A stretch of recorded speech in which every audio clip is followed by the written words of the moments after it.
Assalamualaikum warahmatullahi wabarakatuh. Izin perkenalkan, nama saya Faru Sudrajat, berasal dari IF22B.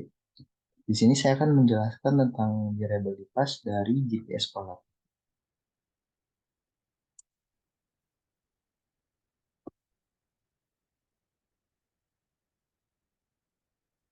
Yang pertama ada tipe.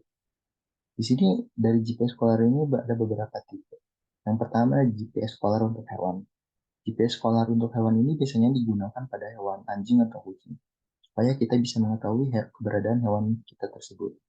Yang kedua ada GPS Scholar untuk barang berharga. Kita sekolah untuk barang berharga ini biasanya digunakan pada barang-barang elektronik, dia contohnya seperti laptop atau iPad dan lainnya.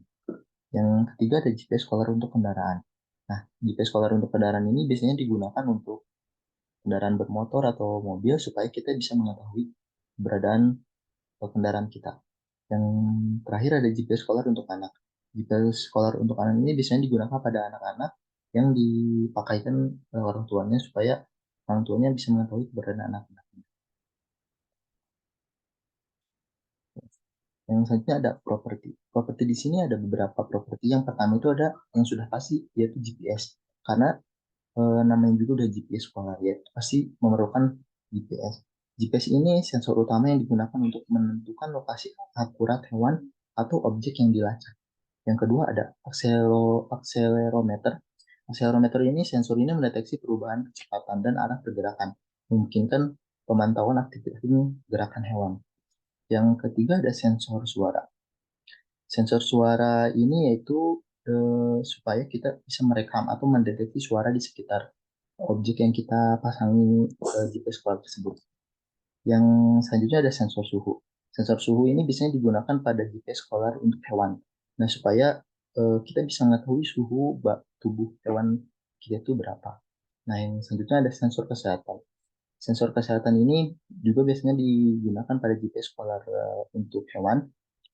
Biasanya digunakan untuk kita bisa mengecek detak jantung hewan kita apakah lagi sehat atau enggak. Nah, yang selanjutnya ada sensor kamera. Sensor kamera ini digunakan untuk supaya kita bisa mengetahui sekitar contohnya kita ambil hewan. Jadi kita bisa mengetahui eh, kita bisa melihat lingkungan dari objek kita. Jadi kita bisa melihat itu tersebut. Lalu selanjutnya ada sensor magnetometer. Sensor magnetometer ini digunakan untuk arah atau orientasi membantu dalam menghitung arah pergerakan. Selanjutnya ada capabilities. Capabilities ini ada beberapa juga. Yang pertama itu ada pelacakan real time. Pelacakan real time ini kemampuan untuk melacak lokasi hewan atau objek secara langsung dengan akurasi tinggi. Yang kedua ada geofencing. Geofencing ini memungkinkan pengguna untuk menerapkan batasan geografis dan menerima notifikasi notifikasi jika hewan atau objek keluar dari area yang ditetapkan. Yang ketiga, tahan air. Sudah pasti perlindungan terhadap tanah air, darat, atau elemen lingkungan lain. Apalagi kita digunakan untuk GPS hewan, GPS polar hewan. Ya pastinya harus tahan air supaya tidak gampang rusak. Yang selanjutnya ada koneksi komunikasi. Koneksi komunikasi ini bisa melalui koneksi seluler, WiFi, Bluetooth, dan lain-lain. Selanjutnya ada aplikasi pendukung.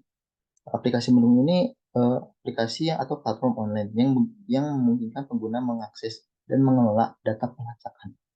Yang selanjutnya ada notifikasi atau riwayat. Notifikasi ini yaitu memberikan pada pengguna terkait peristiwa penting seperti keluar dari area yang ditetapkan atau baterai rendah. Nah, di sini juga kita bisa melihat riwayat, bisa contohnya bisa melihat riwayat kemana saja objek kita yang diamati dari GPS tersebut telah eh, telah kemana aja. Selanjutnya ada pemantauan kesehatan. Pemantauan kesehatan sudah tadi kan sudah dijelaskan untuk memantau ke detak jantungnya application. Pasang cara menggunakan GPS collar ini cukup gampang, apalagi digunakan pada hewan. Jadi pasang collar pada hewan.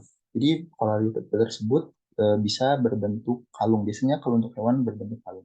Lalu aktifkan GPS collar tersebut, lalu sambungkan dengan aplikasi supaya kita bisa melihat atau bisa mengecek keberadaannya. Lalu lacak lokasi. Jadi cukup mudah untuk menggunakannya. Lalu cara kerja.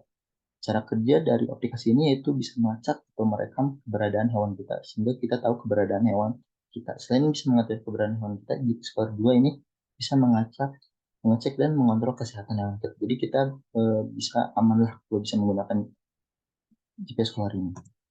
Nah, di sini ada gambar GPS Collar yang di sini ada digunakan untuk hewan anjing atau kucing juga. Jadi digunakannya pada lehernya dan eh, di lehernya, lalu jadi tidak gampang putus atau gimana, tidak gampang hilang juga. Nah, di sini udah beres. Lalu di sini ada referensi yang saya gunakan untuk mencari materi-materi yang tadi. Jadi demikian presentasi yang saya sampaikan. Mohon maaf apabila ada kesalahan. Wabillahi taufiq wal hidayah. Assalamualaikum warahmatullahi wabarakatuh.